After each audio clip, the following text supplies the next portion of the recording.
살면서 절대로 잊을 수 없는 공포스러운 꿈을 꾸신 적이 있으실 겁니다. 대체 이 꿈을 왜 꾼 것인지 이해가 안 될 정도로 섬뜩하고 무서운 꿈 말이죠. 악몽이 정말 무서운 이유는 소리 소문 없이 갑자기 꿈을 꾸게 되고 평소와 달리 꿈이 잘 잊혀지지도 않기 때문일 텐데요.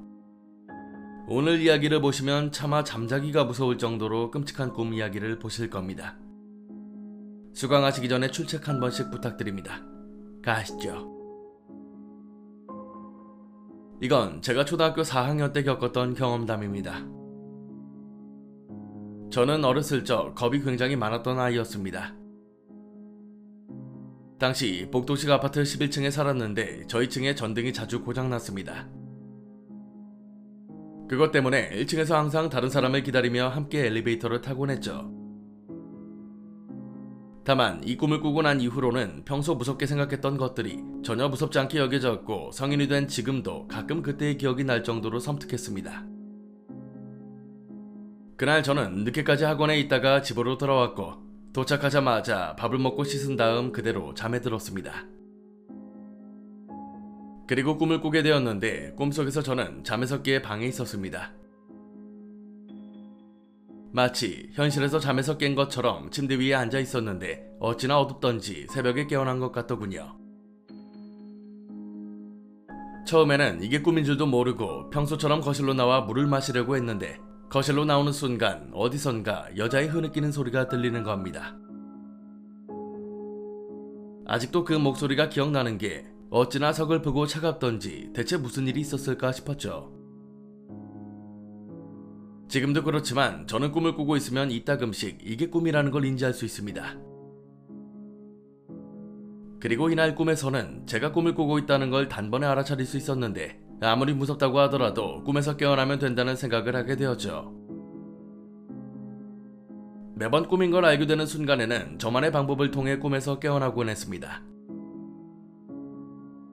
그 방법은 바로 높은 곳에서 그대로 뛰어내리는 것이었는데 매번 꿈에서 뛰어내리면 그대로 잠에서 깨어나 침대 위에 있었거든요.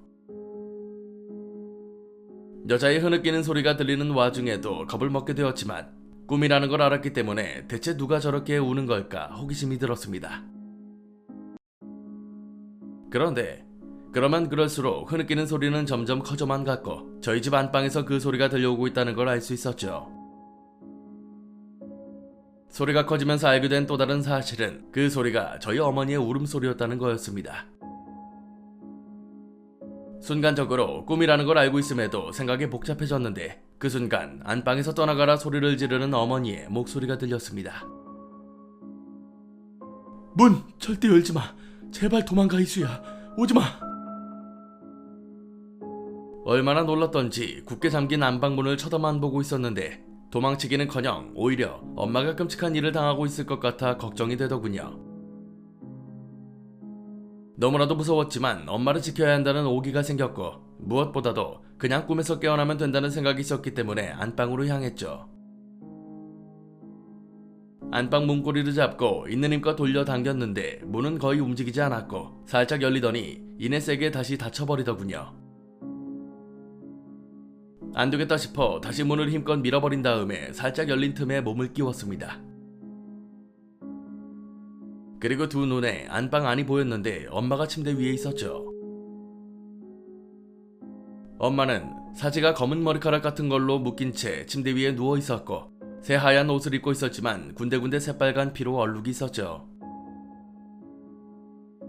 머리카락은 산발을 한 채 저한테 어서 도망가라고 소리를 지르고 있는데 어디선가 어린아이의 기분 나쁜 웃음소리가 들리기 시작했습니다. 기분이 나빴다기보다는 사람이 정말 이렇게 웃을 수 있을까 싶을 정도로 정적이었습니다. 하나하나 뚝뚝 끊으며 히 이렇게 규칙적으로 웃는데 아직 완전히 열리지 않는 문 바로 뒤에서 그 소리가 들리고 있더군요.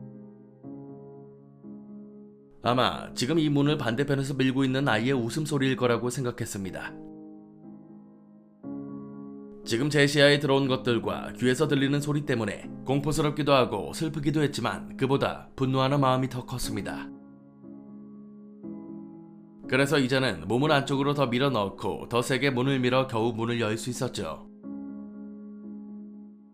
문이 완전히 열리고 나니 안방 전체가 눈에 들어왔는데 방 구석탱이에 있는 장롱이 눈에 들어오더군요.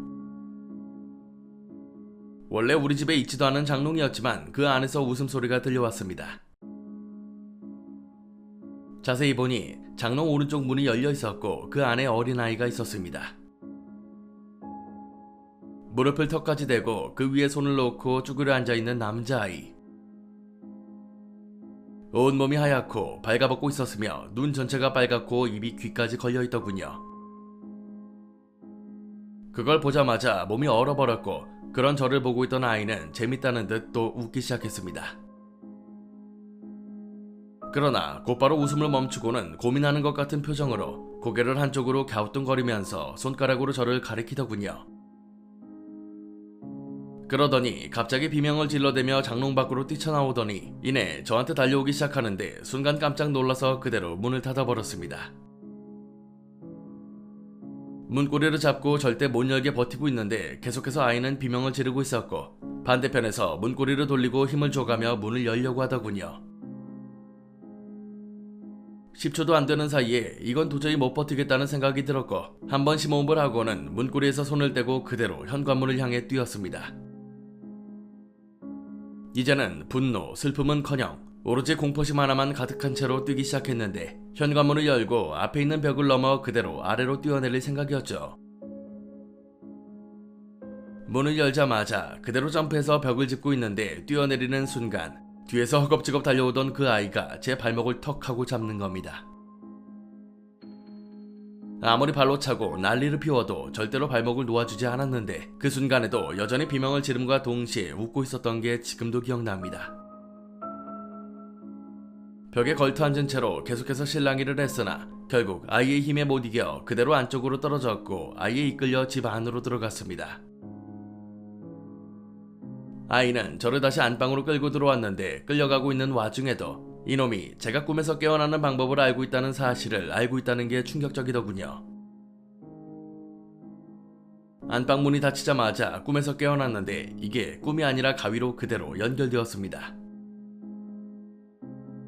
몸을 옴짝달싹할 수 없었고 그저 눈알만 이리저리 굴리고 있는데 이마를 따라 식은땀이 흘러내려오는 게 느껴질 정도로 공포스러웠죠.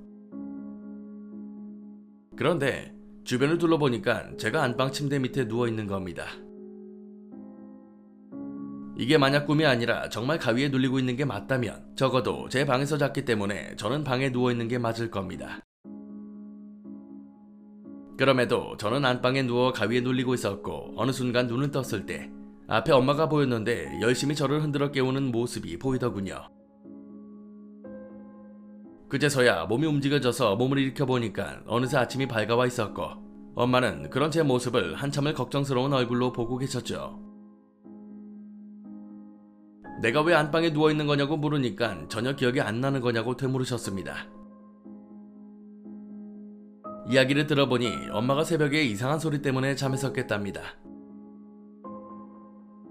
집 안에서 제가 우는 소리가 들려서 잠에서 깼는데 안방 문을 열고 나가보니까 안방문 앞에 제가 누워서 자고 있고 울고 있더라는 거죠. 너무 걱정되어서 업어서 침대 위에 눕혀놨는데 아침에 일어나니까 제가 그 밑에 있었다는 겁니다. 지금껏 제가 이야기했던 것처럼 저는 분명 꿈을 꾸고 가위에 눌렸지 제가 직접 일어나 안방으로 갔고 그 앞에서 잠을 잤던 기억은 전혀 나지 않습니다. 이날 이후로도 가끔씩 기이한 악몽을 꾸긴 했지만 이때만큼 소름 끼치고 섬뜩했던 적은 없습니다. 대체 그 아이가 왜 제 꿈에 나왔는지는 아직도 전혀 모르겠습니다. 이야기는 여기까지입니다. 어린아이가 이 정도로 무서운 상황을 꿈에서 구현할 수 있는 걸까 싶어 더 무섭습니다. 꿈은 사람의 무의식을 반영한다고 하는데 이렇게까지 무서울 수 있을까 싶네요. 참 신기하게도 꿈에서는 내 현실과는 전혀 다르지만 상상을 초월할 정도로 무서운 상황이 만들어지기도 합니다. 제가 예전에 봤던 이야기 중에는 꿈에서 너무 무섭게 생긴 남자가 다가오더래요. 그리고 움직이지 못하게 포박한 다음에 머리부터 잘근잘근 씹어먹는데 뇌부터 시작해서 피가 줄줄 흐르는 그 느낌이 너무나도 생생하게 느껴졌다는 거죠. 결국 자기 몸이 다 먹힐 때까지 꿈에서 못 깨어났다고 하는데요.